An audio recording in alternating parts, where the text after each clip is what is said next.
Hello, in this video I'm going to talk about the various organelles that we can find inside of our cells. So we'll first start off with the endoplasmic reticulum.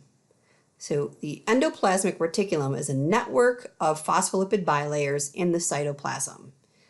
Endoplasmic reticulum is a mouthful to say, so a lot of times we just refer to it by the abbreviation ER. So take a minute and see if you can identify which structure in the picture represents the endoplasmic reticulum.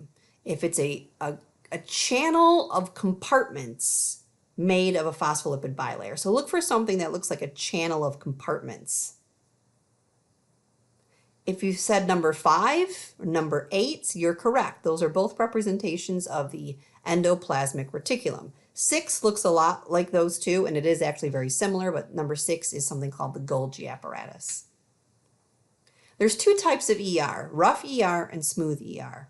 Rough ER looks rough when you look at it under an electron microscope, and it looks rough because it has little ribosomes attached all over it. So ribosomes are little protein-making factories inside of the cell, and the ribosomes can be found free-floating in the cytoplasm, or they can be found attached to the ER. And because the rough ER has ribosomes, and ribosomes make proteins, the function of the rough ER is to help to make proteins. The smooth ER lacks ribosomes, so it will not function in making proteins. Instead, it functions in producing lipids for the cell, like more lipids for the cell membrane.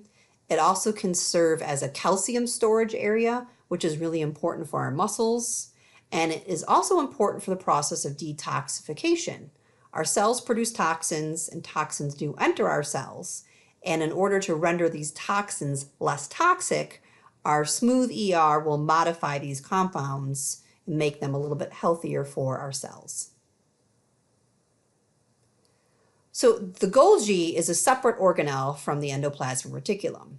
It's named after the person that discovered it, so that's why the name sounds kind of funny. Like the ER, it is also a network of membrane that creates a series of channels or compartments inside of the cytoplasm, but it has a different job. The job of the Golgi is to modify biological molecules produced by the cell. So it might modify lipids or modify proteins, and then package them and then distribute them to other areas of the cell. So I often call the Golgi the shipping and distribution center of the cell, because it's receiving these different packages from other areas of the cell, and it's modifying them and then shipping them out to where they need to go. So down here in this cell, number 6 is representing the Golgi. A lot of people say it looks like a stack of pancakes, right? Over here in this picture, this is the nucleus. This is our rough ER with our ribosomes. Here's the smooth ER. And this is the Golgi. And you can see how in this picture, we can see that things are moving from the ER to the Golgi. So this ER might be sending lipids to the Golgi. The Golgi will modify those lipids and then ship them out somewhere else. Lysosomes are another organelle we find inside of cells. They're very small vesicle structures. So a vesicle is just a bubble-like structure that has a membrane around it. Inside of the lysosome, we'll find lots of digestive enzymes that can be used to break down food that has entered the cell, or these digestive enzymes can also be used to break down old organelles or other old parts in the cell. In this picture here, we see the process of phagocytosis occurring, so the cell is using bulk transport to bring maybe a food particle into the cell. This is the lysosome. The lysosome vesicle will fuse with the phagosome, the food vesicle, and then the enzymes, shown in red, that are in the lysosome will break down the food particle into smaller pieces that can then be utilized by the cell. The cytoskeleton is another important structure we find inside of cells. It's made out of protein, 3 different types of protein, and each protein has a different job that it does. But overall, the cytoskeleton provides a framework to the cell for shape and movement and moving things around inside the cell. So let's first take a look at the microtubule proteins of the cytoskeleton, shown here. The job of microtubule proteins is to move things around inside the cell. They sort of act like the train tracks inside of the cell. So here we can see an organelle called the mitochondria, and it's being moved back and forth inside of the cell using these microtubule proteins. In the middle here, we see actin proteins of the cytoskeleton. And actin is similar to microtubule proteins in that it's causing movement. But actin doesn't move stuff around inside the cell. It actually moves the cell itself. So here we can see the cells doing a little bit of a wiggle dance, right? And it's able to do that due to actin proteins of the cytoskeleton. The third type of protein is called an intermediate filament protein. And the job of the intermediate filament protein is sort of the opposite of the microtubule proteins. Rather than moving things around in the cell, it holds them in place. So it might hold an organelle in a particular place, for example. Also, the intermediate filaments are really important for forming the scaffolding of the shape of the cell. So you've seen scaffolding on the outside of a building when they're doing construction. Well, imagine that inside of a cell.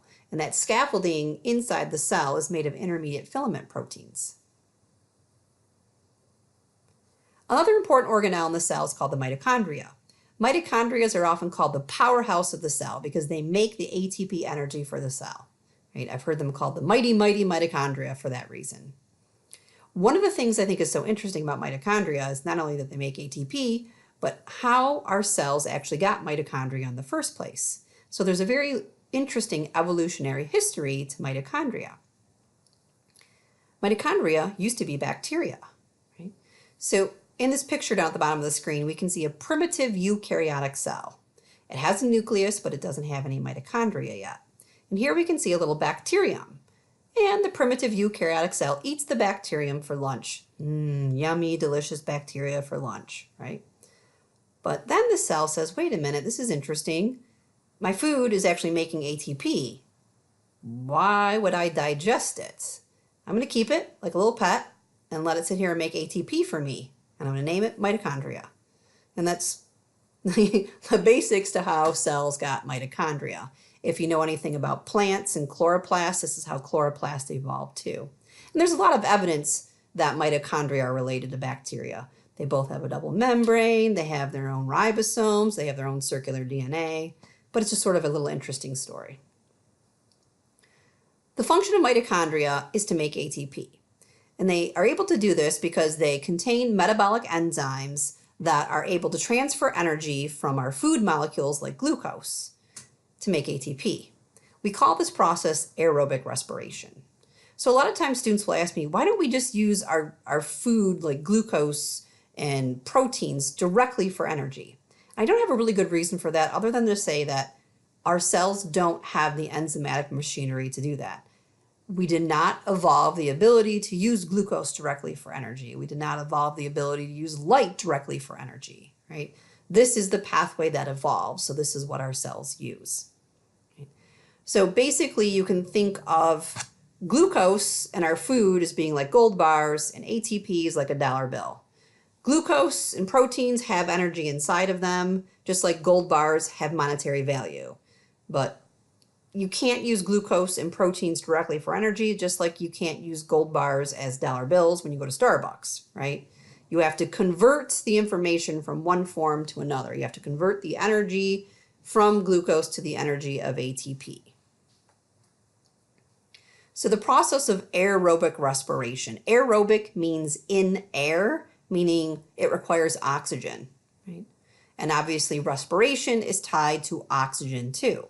So during the process of aerobic respiration, the mitochondria will convert energy from food into the chemical energy of ATP using the gas oxygen and producing the waste gas carbon dioxide, right? So for inputs to this process, we have carbohydrates or some other food source and oxygen. And for outputs, we get ATP and then carbon dioxide.